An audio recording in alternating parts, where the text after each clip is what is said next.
It was a weird-ass gas station.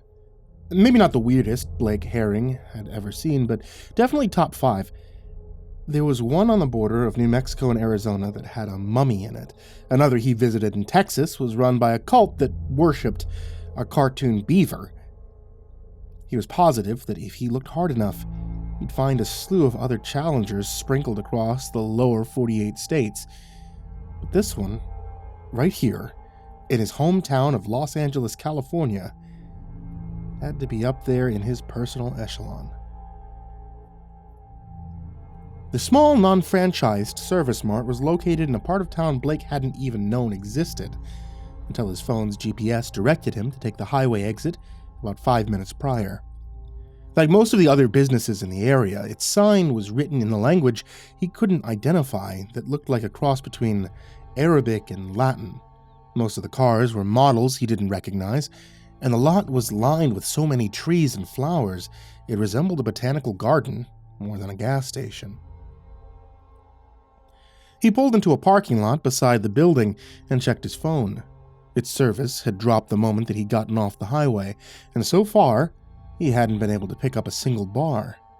Opening and closing the GPS app hadn't brought it back to life, and neither had rebooting it. The phone was as useless as a brick. Actually, more useless, since the $1,400 hunk of glass and plastic wouldn't be nearly as handy if he decided to use it to bash his skull open out of frustration. With no way to access the navigation system, he settled on figuring out where he was going the old-fashioned way, by asking for directions. The snack aisles were full of foreign products not carried in regular grocery stores. Some of the branding was in English, but many of the packages had the same curious characters he'd seen plastered on the signs of the local businesses. It was clear he had ended up in an ethnic enclave of some sort, though of what kind he couldn't be sure. He checked his watch. He was supposed to meet Melody at the restaurant in 20 minutes. It was their first date, and he didn't want to screw up his chance to get laid by being late. The clerk behind the cash register was a chubby man with a scraggly goatee that dribbled from his bottom lip like a little hairy rivulet of spittle. His uniform was a green polo that had the station's unreadable name stitched into the right breast pocket of the shirt, but his matching green beanie, embroidered with the number 420 across the forehead, told Blake he was dealing with someone who might not be very helpful. Despite his portly physique and terrible facial hair, there was something youthful about his appearance, as if the face of a 10-year-old child had been seamlessly melded with that of a middle-aged, hypertensive alcoholic. The clerk was watching a horror movie called Murder Dome on a little TV behind the counter when he approached, but was so engrossed in the film that Blake had to ring the bell beside the register to get his attention. The chime caused his head to perk up. He noticed a hint of surprise when the clerk turned to face him. It was only a second, but it had been there. The man had been caught off guard, but it hadn't been the bell that had done so. No, his reaction was too delayed. Instead, it appeared as though the attendant's shock had struck the moment his bloodshot eyes had fallen on Blake. He pulled his beanie down to his brow before he could readjust it. Blake spotted something odd about the man, although what it was he couldn't quite put his finger on. There was something hiding beneath that hat. He knew that. Something the clerk hadn't wanted him to see. But whatever it was, Blake had only caught a quick glimpse of it, and his eyes hadn't yet communicated to his brain just what it was that had been so peculiar. He pushed the thought to the back of his mind. There were more important things on his docket. "Hi," Blake said. He glanced down to the attendant's chest to read his name tag, which was thankfully in English. Saw that it said P-H-A-R-T, decided that pronouncing it was probably a mistake, then continued on with, I'm lost." "Clearly," replied the cashier. There was a cocky smirk on his face. Blake ignored the smirk and got to the point. "Do you know how to get to Mid-City from here?" "Course," said Fart. The conversation stalled into silence. "Well, are you gonna tell me how to get there?" Blake was starting to get anxious. He checked his watch again. "I have a date with an absolute bombshell soon, and I don't want to be late." The attendant pointed out the window. Turn left at that Poppy's Coffee on the corner. 2 lights down, hang a right. You'll be on Wilshire. Drive east, take you straight to Midtown. Blake flashed an appreciative smile and started for the door, but stopped when a little rack beside the register caught his eye. He leaned forward and examined the boxes hanging on the rack's hooks. "Those are dick pills," said Fart. "I'm sorry, dick pills? Like Viagra?" The clerk nodded his head. "Better than Viagra. You get it all the way from the motherland." "Speaking of that," said Blake, "what kind of neighborhood is this? I can't read any of the signs." "Oh." Fart snuck a sly glance over his shoulder, then whispered, "Most of the people here are Fae." Blake tried to remember where he'd heard the word before, but just thinking about it created a strange disconnect in his mind. Once again, he was reminded about the mystery hiding beneath the stone clerk's hat. The hell had he seen? Figured it was easier to pretend he understood, so he turned his attention back to the dick pills. He wasn't in his prime anymore, but if Melody wasn't fudging the numbers on her dating profile, she was a good 12 years younger than him. He'd be lying to himself if he said that he wasn't nervous about being able to perform up to her expectations. Back when he was younger, such a thing wouldn't have even crossed his mind. But ever since he hit his 30s, he needed regular breaks, and on more than one occasion, even struggled to maintain an erection. He grabbed the box and slid it off the tiny hook to get a better look at it. The picture on the label was a unicorn prancing across a starry backdrop while spurting rainbow-colored fluid from its horn. The animal's face looked as if it was caught in the throes of passion, and upon closer inspection, its horn appeared to be suspiciously phallic in shape. The product name beneath the obscene picture read, Uniload 6000. "I don't know if you want to take that stuff," said the clerk. "It's for dudes with 1 ball. You look like a man with at least 2. Excuse me? "I'm sorry if you had ball cancer. I have both my balls," Blake growled. "Then you don't want to take that stuff. It won't help you. You'll just be wasting your money." Blake placed the box back on the rack and picked up another. There was nothing implied about this package, and a picture of a giant penis covered in white fur with glowing red eyes and muscular, burly limbs. It was standing on an alpine slope and snarling menacingly. In one of its claws, it was holding a skier who was terrified for his life. The title beneath the illustration read Yeti Dick XL. "Whoa, whoa, whoa," said the gas station attendant. "Try the regular Yeti Dick, maybe."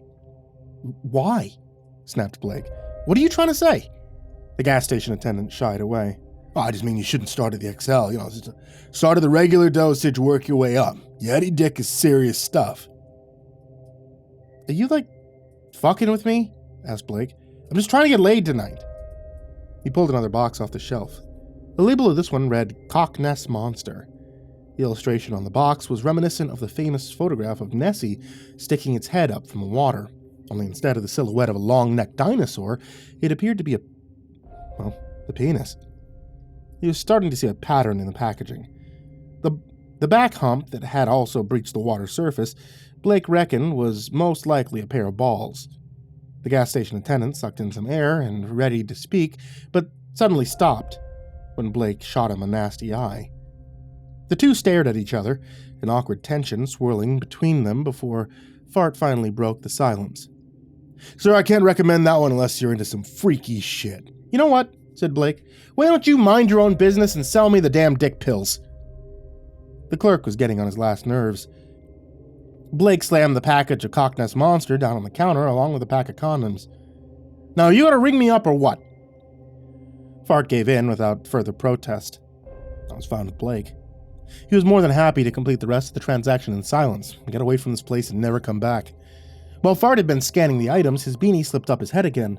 Once more, Blake was able to steal a glance before the attendant managed to pull his hat back down. Only this time, he knew what it was that Fart was hiding. The answer, however, just left him more confused than he was before. It nestled itself into the forefront of his consciousness and made itself at home. Even after he pulled out of the parking lot and turned the corner, he was still thinking about it. It was those ears. Fart had pointed ears.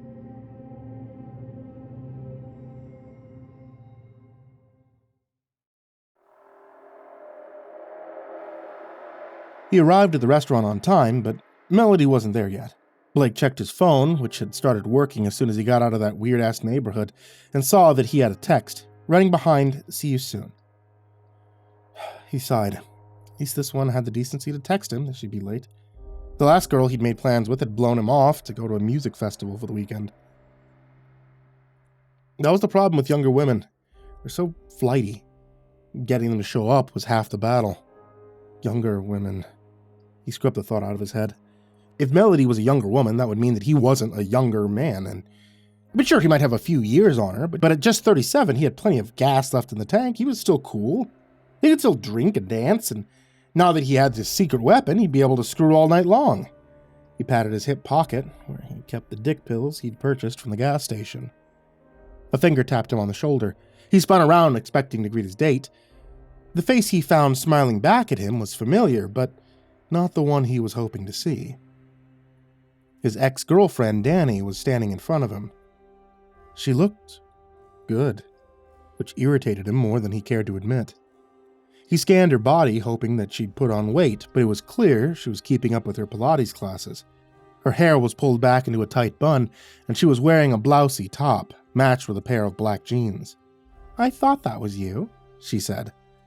He and Danny had dated through most of their 20s and separated not long after his 31st birthday. The split hadn't been an amicable one. She'd left him. After years of telling him he needed to grow up, she packed his bags and kicked him out of her condo. There had been a lot of resentment on both sides. As far as Danny was concerned, Blake was a guy with zero prospects and even less ambition. All he cared about was which party he'd be showing up to next. Sure, they had been fun when they were young, but sometime, after she settled into her career as a lawyer and purchased a home, she'd grown tired of his antics. As far as Blake was concerned, Danny had grown frigid, stale in her older age. Outside of her job at the firm, her only hobby had been nagging him. Didn't matter what he did. Every little thing was an excuse to get on his ass. Stay out of the strip clubs until 3 a.m, nag. Take a weekend boys trip to Vegas without telling her, nag.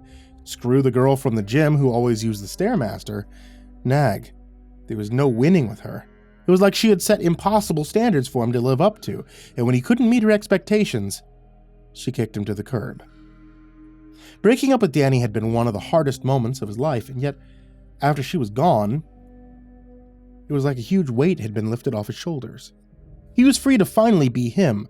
No longer did he have to walk on eggshells around a woman who resented him because he refused to sacrifice his youth for a job at a corporate law firm like she had.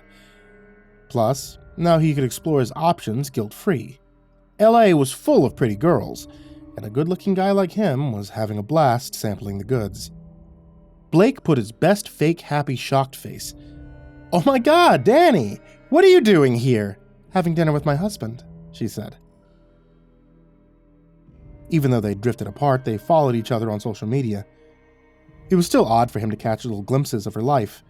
She'd gotten married recently to someone who was the type of guy the two of them used to make fun of in college. Blake had done some light online stalking of him after the engagement announcement. Her husband was an IT specialist named Bob, who ran a weekly D&D campaign out of their house and a foodie blog that only reviewed iced lattes. His hair was graying, his belly was bulging, and even though they had no children, he had all the fashion sense of a middle-aged suburban dad. Simply put, he was a dweeb. An arm fell across Danny's shoulder. She turned and smiled to Bob, who had now joined them. He leaned in and gave her a peck on the lips. "Blake, this is my husband," said Danny. Bob extended a friendly hand and smiled. "Pleasure to meet you," he said. And now, here he was, in all of his goofy glory. At least he'd taken the time to put on a button-up shirt for dinner, although Blake could tell it was in desperate need of tailoring. He nodded and feigned a half-hearted grin, but left Bob hanging. "Just down the street there's this place that does a fantastic horchata iced latte," said Blake mockingly. Bob's eyes widened with amusement. "You don't say!" He gave his wife an eager, hopeful look. "Honey, after dinner, why don't we..." He's screwing with you, Bob, groaned Danny. She rolled her eyes and huffed. Blake smiled mischievously. Over her shoulder, he caught a sight of the raven-haired beauty he'd come to meet. Thank God, he thought. He was saved. Melody had finally made it. She was wearing a tight red cocktail dress that highlighted her insane body in all the right places. Excuse me, he said, relieved that he didn't have to make small talk anymore. That's my date. Jesus, Danny sneered. Has she even graduated college yet? Blake snickered. She's a liberal arts major. He brushed by the couple. Like father, like son, she muttered under her breath. But it was loud enough for him to hear it. Blake ignored her quip, then gave Melody a hug and a kiss on the cheek. He let his hands wander over her curves as he shot Danny, who was still watching him, a knowing grin. The two sat down at a table on the opposite side of the restaurant from his ex and her husband. The food was average, and their conversation was even worse. It was clear Melody had a daddy thing that she couldn't keep inside the bedroom. She mentioned more than once during their date that she was into older, more mature men, which made Blake feel kinda gross, but he was willing to overlook that for a girl with an ass like hers. Every now and then, Blake would glance across the restaurant and catch Danny's disapproving eyes. It gave him life. Knowing his ex was aware of the hot, young woman that he landed was almost as good as the sex he was planning on having with her. While she'd been forced to share a bed with Dad Bod Bob tonight, he'd be spending the evening with a girl that could easily be a swimsuit model. It no longer mattered if he'd been dumped. As far as he was concerned, he had won the relationship. And yet his mind lingered on Danny's little shot at him. Like father, like son. He knew what she was insinuating. Blake had been dating Danny when his parents got divorced. At the time, he and her used to laugh about the midlife crisis his old man was going through. It was obvious with the convertible that he bought and the younger woman they'd seen him with. One particular night, the two had gone to meet him for dinner, only for Blake's father to show up with a girl that graduated from college with them. They'd all been in the same pre-law track together. But he wasn't anything like his dad. That man was in his 50s when all that was going on. Blake didn't have a gray hair on his head, aside from the couple of whiskers and his beard. But that had been taken care of with some good old-fashioned box dye. Did you hear me, Daddy? He winced at that word and then glanced at Melody, who was smiling at him from across the table. He'd been stewing for so long he'd completely tuned her out. Sorry, could you repeat that? He asked. She winked. I said, are you ready to get out of here?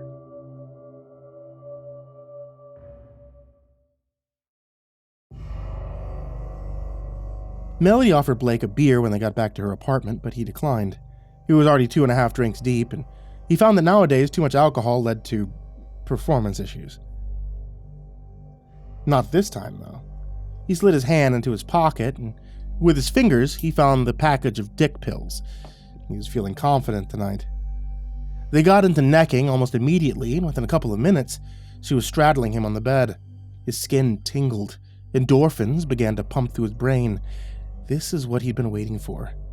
He'd had some spectacular conquests before, but Melody would be one of the finest trophies he'd add to his collection. All the hard work he'd put in, the flirty texts, the expensive dinner, the boring conversations had led to this moment. Blake reached behind her and started unzipping her dress, but she put a hand on his chest to stop him.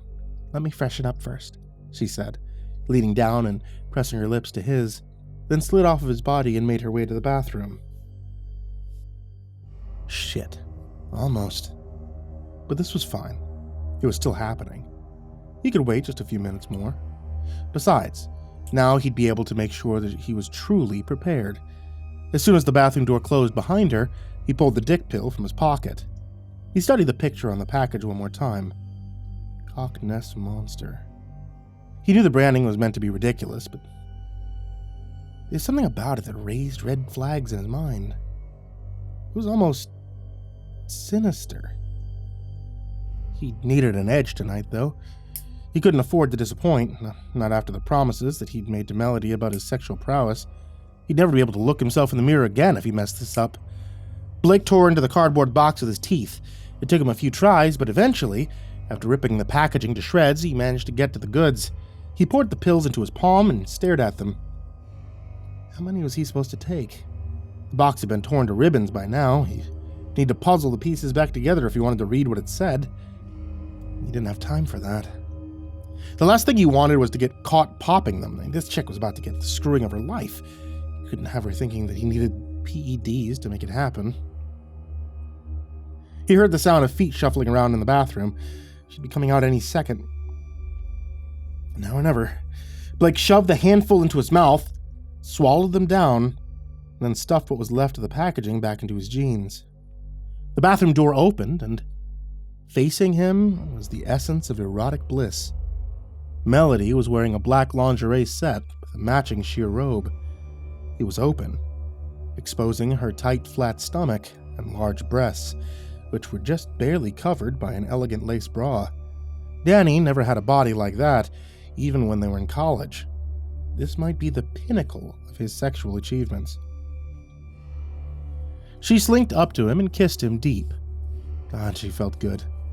Something in his pants began to stir. He guessed that meant the dick pills were working. Blake fumbled with her bra strap like a virgin until finally unhooking it. When he got it off, he admired her beautiful shaped breasts. They hung impossibly from her chest, defying gravity in a way that only a young woman's breasts could. And once again, he was reminded why he'd been putting up with the daddy nonsense. After her foreplay, she moved her head down to his crotch. "Oh, Daddy," she said, "you didn't tell me you were so gifted down here." Daddy. There was that word again. He pushed past it and tried to think of something to say. "Why don't you let me gift it to you, baby?" Not his smoothest line, but she didn't seem to mind. Melody licked her lips, then helped him out of his pants. "Yeah, babe, put your mouth on me." He cringed at that. Is that the best he could do? Put your mouth on me? Clearly, he needed to practice his dirty talk, but his embarrassment melted away seconds later when he felt the warm embrace of her lips around his manhood, the velvety softness of her tongue against his shaft, and the rhythmic bobbing of her head moving up and down on his lap. She began to gag. "That's right," he moaned. "Choke on it." Was that something he should say? He had heard it in pornos, but he wondered if it was rude. Oh well. She hadn't said anything. In fact, she was still gagging. "Hey," said Blake, "you don't have to go so hard. We have a long night ahead of us." There was no answer, just more gagging. "Babe?" Blake said again, only this time the confidence in his voice was gone. He opened his eyes to see Melody flailing her arms. She balled her hands up into fists and began to beat on his thighs. "Ah, stop that!" He tried to pull himself free, but realized that his member was stuck firmly in her throat. Melody's face was turning purple now. Snot bubbled from her nose, veins popped from her temples. He could feel an intense swelling in his privates, which made no sense. He was fairly certain he was no longer aroused. Blake stood up and pushed hard against her forehead, but couldn't get anything to budge. I'm stuck!" he screamed. He leveraged himself against the foot of the bed and began pulling her hair in a desperate attempt to get free, but no matter how hard he tugged, there was no brute forcing himself out of her mouth. She was scratching at his thighs with her fingernails now, leaving deep red gashes down his legs. "That really hurts!" he shouted. Her choking grew louder, her attempts to separate herself more frantic, but despite their best efforts, Blake's dick was wedged in too tight to remove. And then, the choking stopped. Melody's body went slack. For an eerie moment, the bedroom was filled with silence as Blake stood petrified, the girl's face still attached to his crotch. "Hello?" he said, hoping she'd somehow wake up and answer him. He'd have given anything in that moment for Melody to shoot him a thumbs up or a reassuring wink. Hell, even a muffled, "Oh, I'm fine," would have sufficed, so long as it disrupted the eerie stillness that had settled over the room. What he got instead was a hideous pop, the sound jarring him from his stupor and bouncing off the walls, rebounding back and forth between his ears as if to tease him about the hell he was about to experience. This was followed by an awful cracking and splintering so loud that if he didn't know better, he would have thought a tree was falling inside of the bedroom. Sloppy, wet squelches poured into the room next. It was only after hearing this that he understood the sinful burble now haunting him was none other than the sound of flesh, shifting, tearing, and rearranging inside of Melody's head. He gawked down at her, confused about what was going on, his mind filled with questions he was sure he didn't want to know the answer to. Those answers would be coming very soon, though. Whether he liked it or not, those answers would be coming very, very soon. It burst through the back of her head. A grotesque pink nightmare, its long, lean body slick and glistening, lined with thick, purple veins and dripping with brain muck. The thing had the eyes of a snake, and its freakishly bulbous, helmet-shaped head had bony spikes fanning out from the top of it in a way that almost resembled a crown. It wriggled side to side like a cobra performing a dance, splattering the room with blood as it slithered even further out of the back of Melody's skull. It drew its lips back, revealing sharp, jagged teeth jutting out from a set of deep, black gums. And then it let out an awful screech. Its voice shredded the air like it was made out of broken glass, and when it pierced Blake's ears, he let out a scream of his own. He realized shortly after, doing so had been a terrible mistake. Now the creature's attention had turned to him. It studied Blake with its yellow eyes, then grinned a predator's grin. Terror swept over him. The veins running up and down the creature's body seemed to pulse with anticipation. It opened its mouth wide, and a long forked tongue sprung out, licked some brain that had been stuck to its eye, and then returned back to where it came. Blake couldn't stand to look at it anymore, so he glanced back down to Melody. She was long gone, of course. Her eyes had rolled back in their sockets, and blood was seeping from every orifice in her face. It was just Blake now, stuck in a room with whatever this thing was, gnashing its teeth at him. This demonic snake, this worm from hell. He didn't know what he was dealing with, but just looking at it made him want to empty his bowels. The only thing he did know was that he needed to get away from it. Once more he shoved Melody's face from his crotch, and to his surprise, this time he found some space. At least one thing was going right. He sprinted for the door, no need to stop and put on pants. This thing wasn't going to wait for him to get decent. No, he needed to create some distance between it and himself right away. Find some help, a cop maybe, or hell, anyone with a gun. He only made it a step or two before his leg snagged something and he went tumbling face down onto the carpet. He groaned and rolled onto his back, only to find the creature was already upon him. It was relentless. It lunged forward, jagged teeth snapping, shut only inches from his face before Blake managed to grab its neck and prevent it from biting him. He tried to get to his feet, but it had coiled itself around his body and began to squeeze him tight. Air was seeping from his lungs, and he could feel his ribs bending under the pressure. He wasn't ready to die. Not on that bedroom floor of some woman he'd just met. Well, especially while he wasn't wearing pants. A survival instinct he didn't know had kicked in, and he rolled onto his stomach. He decided to let his reflexes take over as his arms and legs kicked and thrashed until he had room to get up. He was standing finally, but getting himself untangled from the creature was proving to be difficult. He was still holding it by the neck when it lunged at his face again. This time it nearly caught his nose. That was a close one. If it had been any closer, it would have bitten it clean off. His eyes were drawn to the bathroom door, and he thought he might be able to lock himself in there and wait for help to arrive. In order to do that, he'd need to force this thing off of him, one way or another. Blake tightened his grip around the creature's throat and let out a primal scream as he rushed the door as hard as he could, using its head as a battering ram. His body collided with the heavy wood, sounding like a gunshot had gone off. A horrible pain pulsed through his privates, waves of agony pouring over him. He must have caught himself on something during his tumble. He lay on the cool, ceramic tile of the bathroom floor for a second, catching his breath. Whatever damage he'd done to himself, he'd also dished out to the worm thing because it no longer had a hold of him. He sat up slowly and saw the creature sprawled out on the floor. How big was this thing? Its body stretched all across the bathroom. He stared at its face, and a ridiculous thought popped into his head. It looked kind of like it. There'd be no time to finish that thought, because a second later its eyes snapped open and its body began to stir. "No, you don't," Blake said. It coiled up and sprung towards Blake again, but this time he was ready. He caught it once more in midair, grasping just beneath its helmet-shaped head, then pinned it to the ground. He needed to figure out how to put this thing down for good.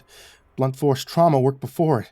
Hadn't responded well to being slammed through the door, but he figured he'd go for a less suicidal approach this time. Blake cocked his fist back and punched it as hard as he could right between the eyes.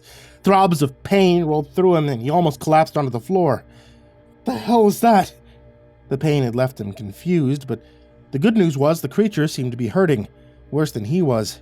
It was woozy. He had it on the ropes. His eyes found the toilet and a devious idea crossed his mind. This time he'd go in for the kill. Blake lifted the toilet seat and pinned the creature's head to the edge of the bowl. Die, you ugly bastard! He slammed the toilet seat onto the creature's head. Another wave of pain shot through him and he doubled over. This one he could feel in his stomach even, but the adrenaline pumping through his body refused to let him stop. He slammed the seat again, screaming both in rage and in agony, then did it a third and a fourth time. After a half-dozen attempts, the ceramic seat was smashed to pieces. But it had done its job. The creature was out, its body limp, its face dangling into the toilet bowl. Blake fell back, panting. He finally had time to think. Who the hell was that thing? It just popped out of Melody's head like some sort of brain-sucking alien from a cheesy horror movie. How had something so large been inside of her? Was it a parasite? His eyes followed the body again, curious about how something so big could take root inside of a human. It was mind-boggling how massive it was. The longer he looked, the more he began to think its body would never end. The end would come, though. And when he found its tail, he let out a scream so shrill he could have cracked the bathroom mirror. His head started spinning. The creature's tail ended exactly where his dick started.